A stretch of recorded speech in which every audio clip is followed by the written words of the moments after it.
Oh, my sweet little Jamie, come sit here by the fire with Grandma Evelyn. Look at you, with those big curious eyes, just like your daddy when he was your age. You're 8 years old now, aren't you? Time flies so fast. This old house in our quiet neighborhood in Seattle has seen a lot of years, hasn't it? The wind walls creak like they're whispering secrets, and the rain outside taps on the window like it's trying to get in. But tonight, while your parents are out, I want to tell you a story. Not just any story, my story. It's full of hard times, love that hurts, and choices that shaped who I am. But shoo, listen close, because it starts with a night that still makes my heart race. A night when I thought I might not make it out alive. It was back in 1995, Jamie.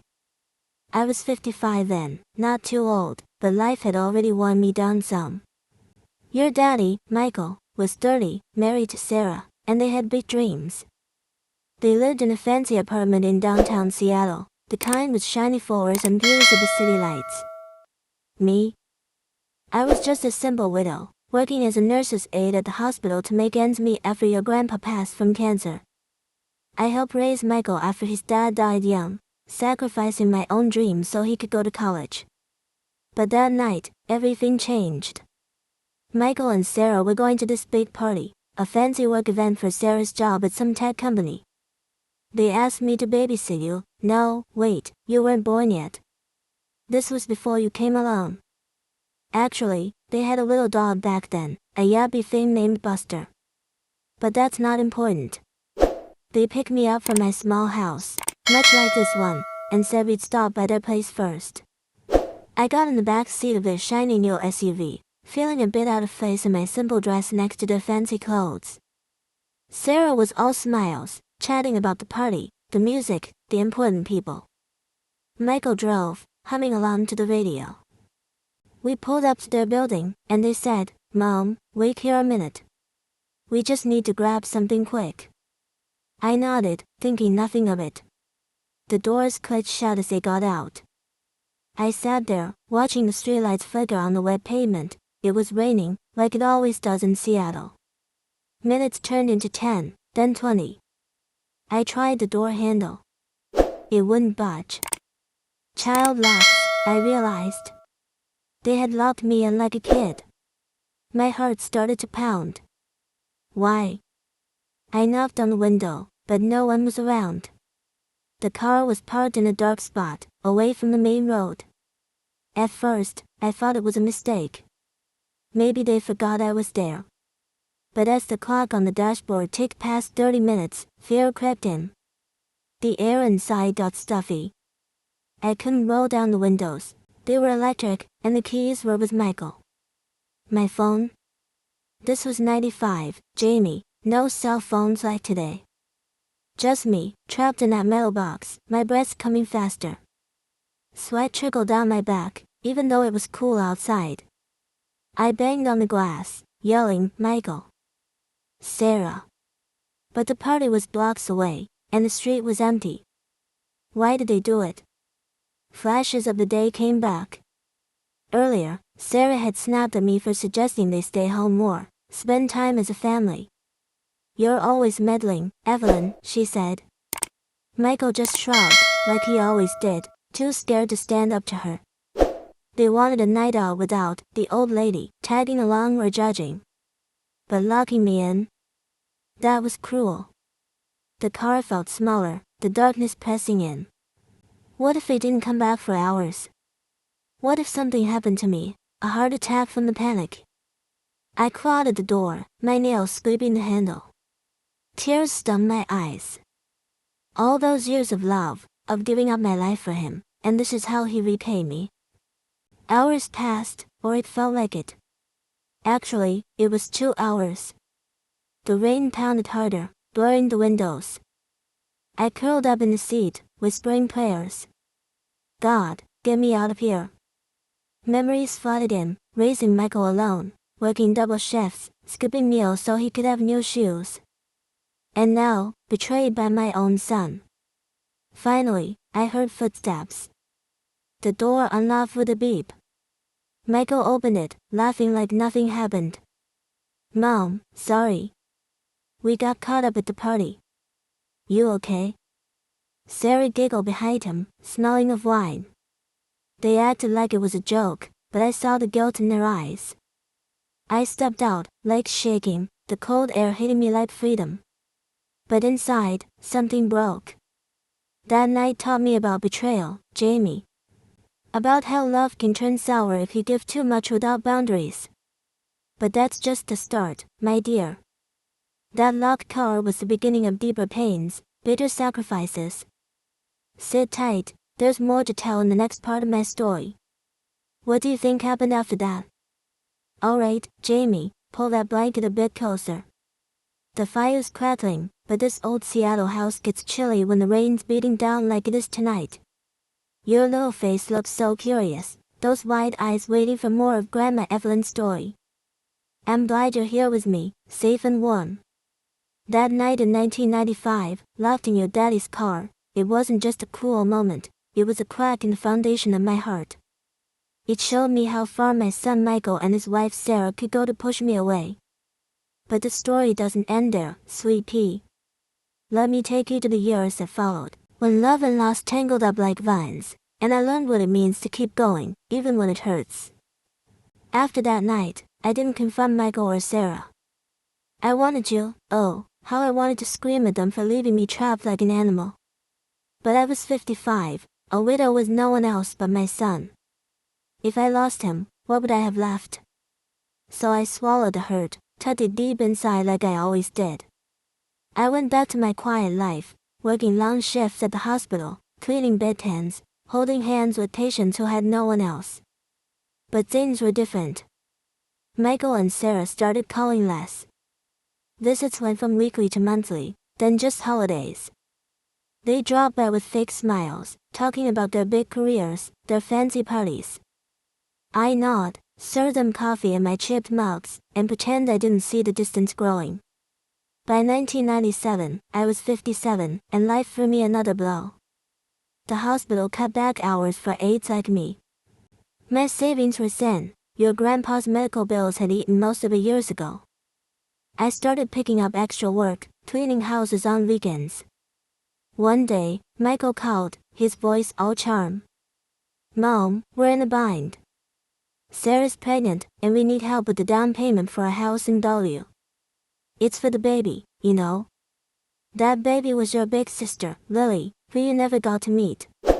My heart softened at the thought of a grandchild. I didn't have much, but I scraped together $10,000, every penny from my savings and a loan against this house. I gave it to them, thinking it was for family, for love. They bought the house, a big modern thing with glass windows and a lawn that looked like it belonged in a magazine. I thought I'd be part of it, Grandma visiting, rocking the baby to sleep. But when Lily was born, they kept me at arm's length. Sarah said, Evelyn, we're so busy with the baby. You understand, right? I understood, all right. They wanted my money, but not me. I saw Lily maybe twice a year, always on their terms. I'd bring her little knitted booties, toys I saved up for, but Sarah would barely let me hold her. Michael would avoid my eyes, muttering about work stress. It stung, Jamie, worse than that night in the car. I'd given everything, my youth, my savings, my heart, and it wasn't enough. Then came 1999. I was 59, my body aching from years of hard work. I got a call from Michael at 3 a.m. His voice was shaking.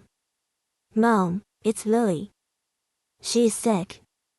Really sick. My heart stopped. Lily, my sweet grandbaby, only 2 years old, was in the hospital with a rare heart condition. The doctor said she needed surgery, expensive and risky. Michael and Sarah were frantic, they didn't have enough insurance to cover it. Mom, we need help, he said. Please. There it was again, that word, need. I looked around my little house, at the peeling wallpaper, the worn couch. I had nothing left to give, or so I thought. But love makes you do crazy things, Jamie. I sold my car, an old Ford that had carried me through decades. I took out another loan, maxed out my credit cards, and gave them $20,000 for Lily's surgery. It was every last bit of security I had. I told myself it was worth it, for Lily, for the family I still believed in. The surgery went well, thank God. Lily came home, her cheeks pink again, her little laugh filling their fancy house. I thought, maybe now they'll see me. Maybe now they'll let me in. But weeks turned to months, and the calls stopped again. When I'd ask to visit, Sarah would say, "Evelyn, we're swamped. Maybe next month." Next month never came. The hardest day was Lily's 3rd birthday. I showed up at their house with a homemade cake, chocolate, her favorite, and a teddy bear I'd sewn myself. I knocked, my heart pounding with hope. Sarah opened the door, her face tight. "Evelyn, this isn't a good time. We're having a party with her friends."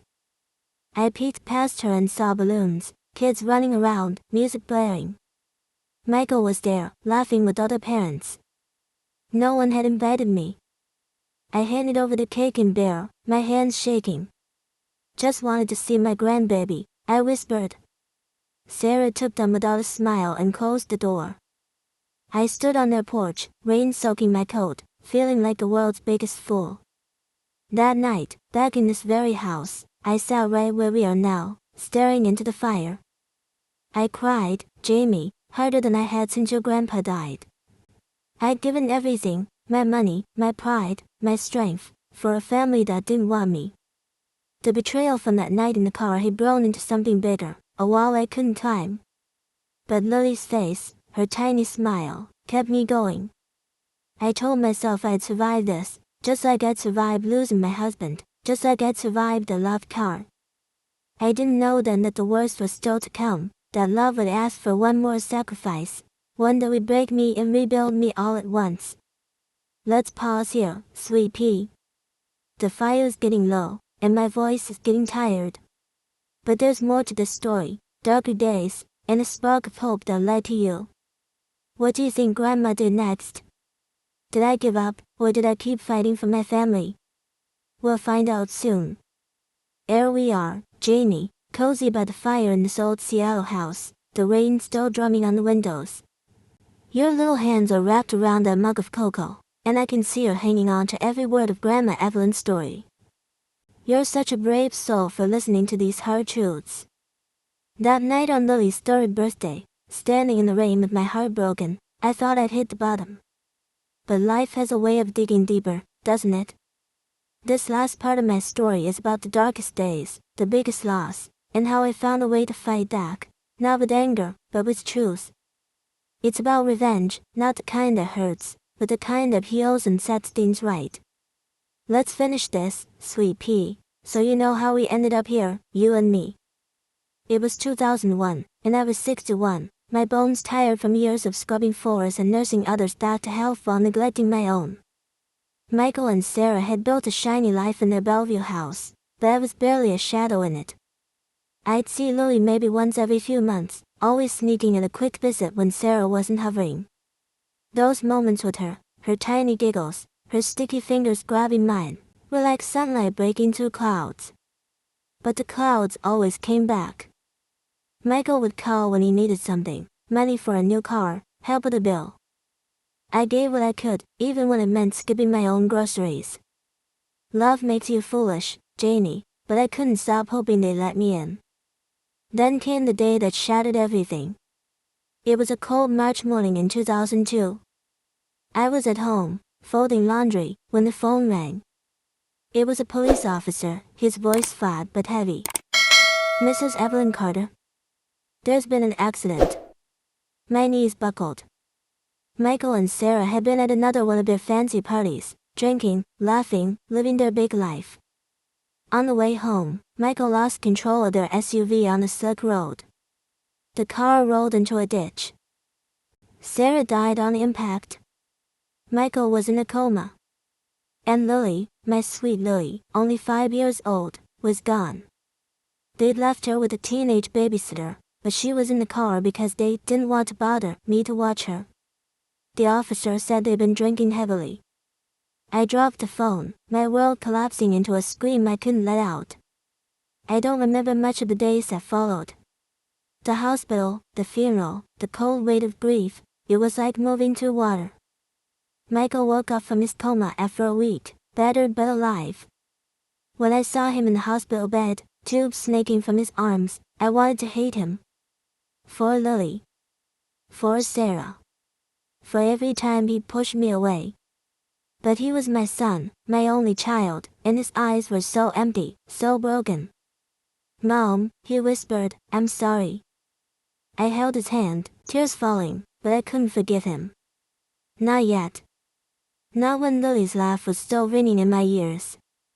After he got out of the hospital, Michael changed. The charming, confident man was gone. He sold the Bellevue house, too many ghosts, and moved into a small apartment. He quit his job, started drinking more, not party drinking, but the kind that drowns you. I tried to help, visiting with casseroles, offering to pay for therapy. But he just stared at the wall, muttering, It's my fault, Mom. I knew it was, but saying it wouldn't bring Lily back. I was grieving too, for her, for the family I'd lost, for the son I didn't recognize. I felt like I was locked in that car again, trapped with no way out. By 2004, I was 64, and my health was failing. The loans I'd taken from Michael and Lily's surgery had piled up, and I was drowning in debt. My heart started acting up, palpitations, the doctor called it. Stress, he said. I couldn't work as much, so I leaned on Social Security and odd jobs. Michael was a shell, living off disability checks, barely leaving his apartment. One day, I found a bottle of whiskey under his couch when I was cleaning. Michael, I said, holding it up, my voice shaking. This has to stop. He looked at me, eyes red. You don't get it, Mom. I can't stop. That's when I saw it, the same selfishness that locked me in that car years ago. He wasn't just breathing. He was choosing to stay broken, to let the bottle win. That was my breaking point, Jamie. I'd spent my life giving, my money, my health, my heart, to a son who'd taken it all and given nothing back. I thought of Lily, how she deserved better, how I deserved better. I decided then that revenge wasn't about hurting Michael. It was about living better than the pain he'd caused. It was about breaking the cycle of sacrifice that had chained me to his mistakes. I went to a counselor, a kind woman at the community center. She helped me see that I'd been enabling Michael, just like he'd enabled his own downfall. Evelyn, she said, you can't save someone who doesn't want to be saved. Save yourself first. So I did. I stopped giving Michael money. I stopped cleaning his apartment. I told him, I love you, but I won't watch you destroy yourself. It was the hardest thing I'd ever done, tougher than giving up my savings or selling my car. He screamed at me, called me heartless, but I walked away. I started taking care of me, going to church again, joining a knitting group, even getting my heart checked regularly. Slowly, I rebuilt my life, piece by piece, like putting together a quilt from scraps. This house became my sanctuary, not a place of loneliness. In 2007, Michael hit rock bottom. He got arrested for drunk driving, lost his license, and ended up in rehab. I didn't visit. I sent one letter, I'm here when you're ready to fight for yourself. He didn't write back, but I heard from a social worker that he got sober after a year. He moved to Portland, started working at a hardware store. We talk sometimes now, short calls about the weather or his job. It's not the same, but it's something. I forgave him, Jamie, not because he deserved it, but because I needed to let go of the anger to live. And then there's you, my sweet boy. When Michael met your mom, Lisa, in 2016, I was cautious. But she was different, kind, grounded, nothing like Sarah. When you were born in 2017, I held you in this very room, and it felt like Lily was smiling down on us. You're my second chance, Jamie. Every time I tell you a story, braid your hair, or bake cookies with you, I'm taking back the love I lost. My revenge isn't against Michael, it's against the pain. I live well, love fiercely, and protect you with everything I have. That's my victory. Sweet pea. Don't let love trap you like I was trapped in that car. Love fiercely, but love wisely. Set boundaries, protect your heart, and never let anyone make you feel small. You're my hero, Jamie, just by being here, listening to your old grandma's story. Now, let's add a log to the fire and talk about something happy, like what kind of cookies we're baking tomorrow. What do you say?